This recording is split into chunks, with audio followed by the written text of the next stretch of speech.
As children, we're often scared to ask the big, deep, and heart-stroking questions. But today, I decided to stop nourishing those fears. Almost 1 year to date, after losing my father, I sat my mom down to take that first big step. And this is what happened.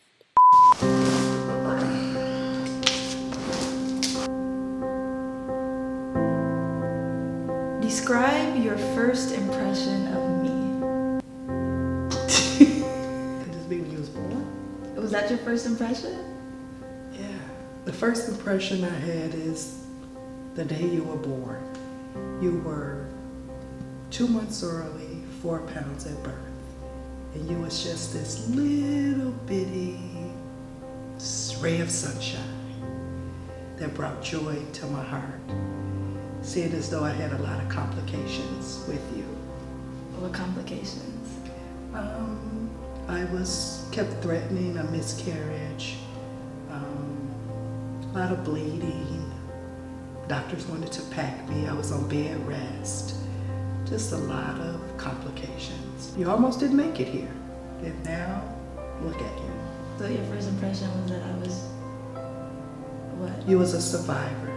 What do you love about me? I feel like a lot of the qualities that you have, a lot of people don't even have an ounce of. Like, you are the ideal, like, superwoman.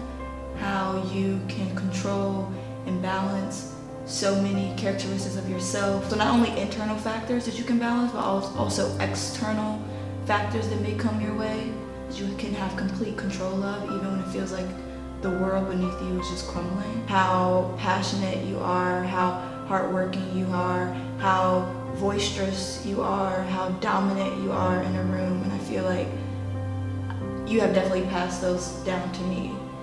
So if I even get half of those things, then I will be happy, like, to be that woman. Wow, that's nice to know that you feel that way about me. When was the last time you felt that I truly encouraged and believed in you? I oftentimes feel that you believe in me, but as an adult, when I went back to school and graduated, I saw the joy and the pride and, wow, my mom can do this. You were still in grammar school. You had an older sister. I had to work. I had to be a wife. But I saw the happiness that I brought when I graduated as an adult, probably at 49 years old. Why did you decide to go back to school? As you and your sister began to grow, and I always said college wasn't an option. You guys have to go to college. And I believe it was you that questioned me and said, well, Dad has a degree, Mom. Do you? So if I'm going to preach it, I need to walk the walk. And it was something I always wanted for myself. When I should have went to college, there was a lot of things going on in my parents' life that I felt like I could control, and I chose to stay back. As you guys started getting older again, I felt like this is something that I should have done long ago, and it was a goal of mine to get a degree no matter how long it took.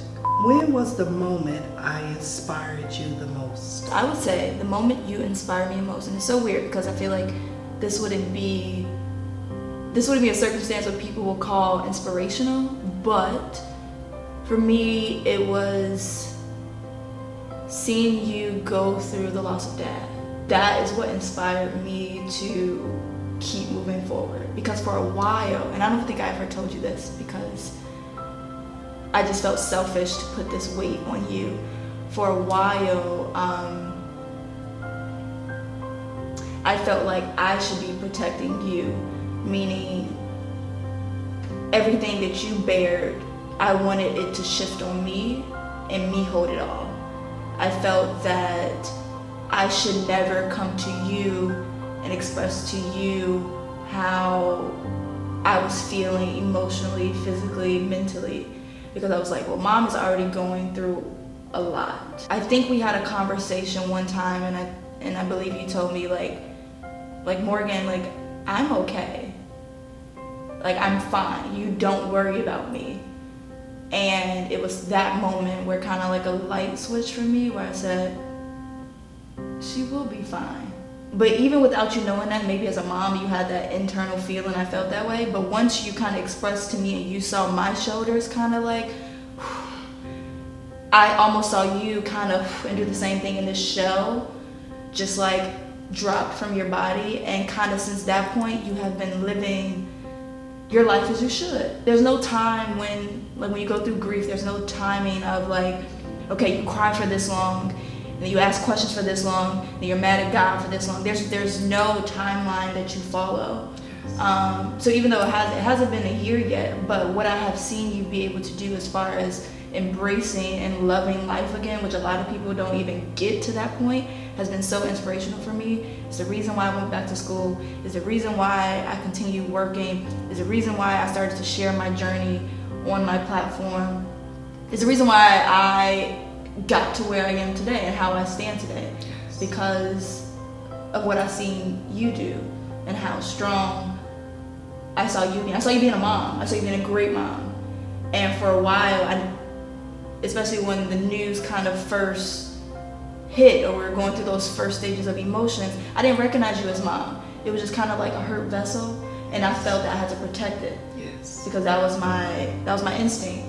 But I forgot that you are mom, and moms protect the kids too. Yes. And for a while, I didn't allow you to do that because I was so concerned over you. But once I was able to,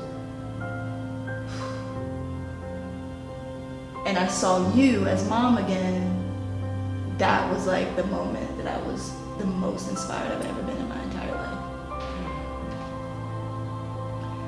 That's nice to hear.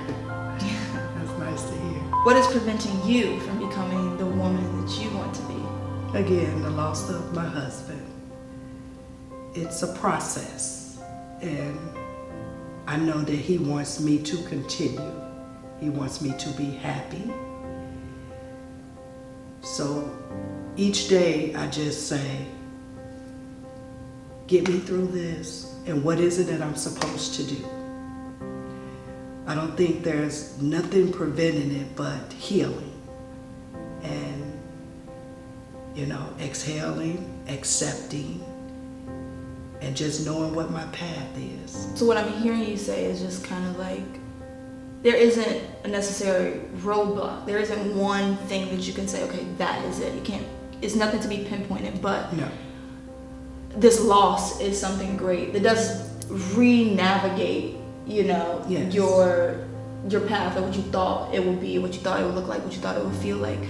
So I don't think we ever talked about kind of your path of grief and what that looked like for you. You found Dad. So you, kind of like me, but at different times, you were alone. So you had those first moments of grief by yourself, and then I got the news actually when I was flying back into Philadelphia from Chicago after just leaving Dad.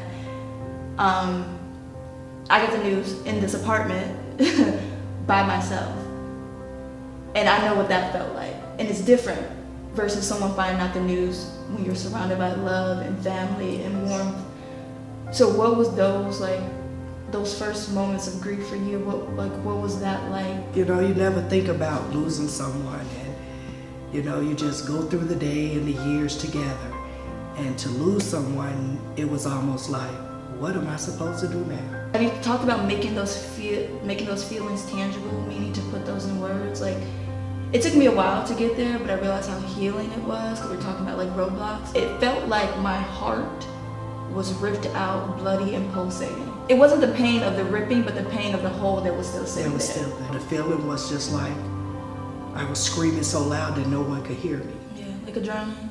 Yeah. Like you felt like you were drowning? Yeah, I felt like I couldn't breathe, like I was suffocating. And as you said, not the Band-Aid, just the part that, is this really real? Right. What do you think I take for granted? When you lose someone, it's a rush of every type of thing that comes your way. You think about the biggest moments to the smallest moments. For a while, I beat myself up personally about taking Dad for granted. And I'm only reflecting on that last bit of time we had with him. Obviously, this was after he had got sick. We were so angry with him we were so angry because as I gave you the title Superwoman, he was my Superman. And no matter how old you get, you still think Superman can never get sick. Superman still has to go out and he still has to fight the battle every day. He doesn't give up.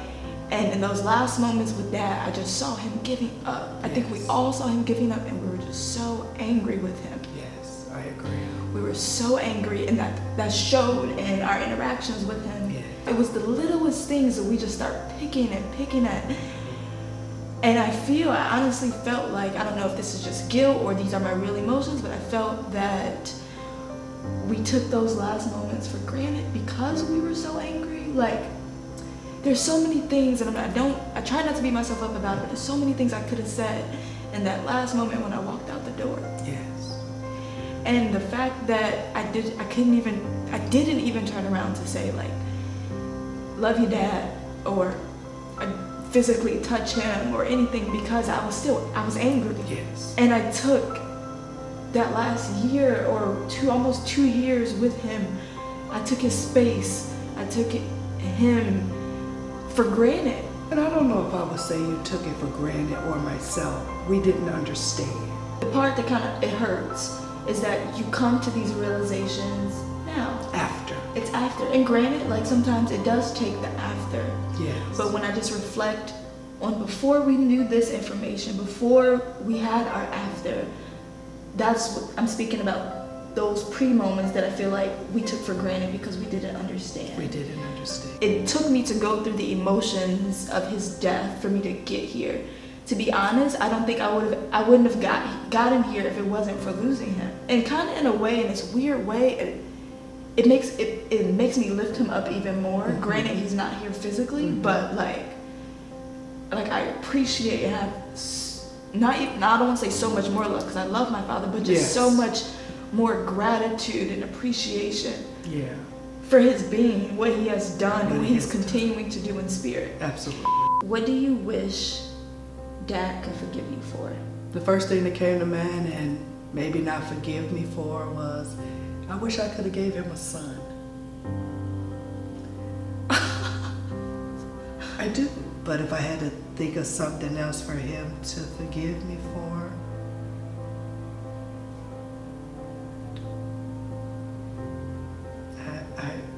I don't know. I ask for forgiveness a lot. What I know is that there's nothing for me to apologize for. Nothing to be sorry about. They say grief is the price one pays for love. And I'm so fortunate to have known my father's love so immensely and boldly and unapologetically. What I often struggle with when it comes to this word of like forgiveness is not necessarily what I want him to forgive me for, but what I need to forgive myself for. In the beginning, a lot of things were external. When those waves of emotions is pushing outwardly, and then they do a U-turn, and then now it's rushing back to shore and it's come back to you.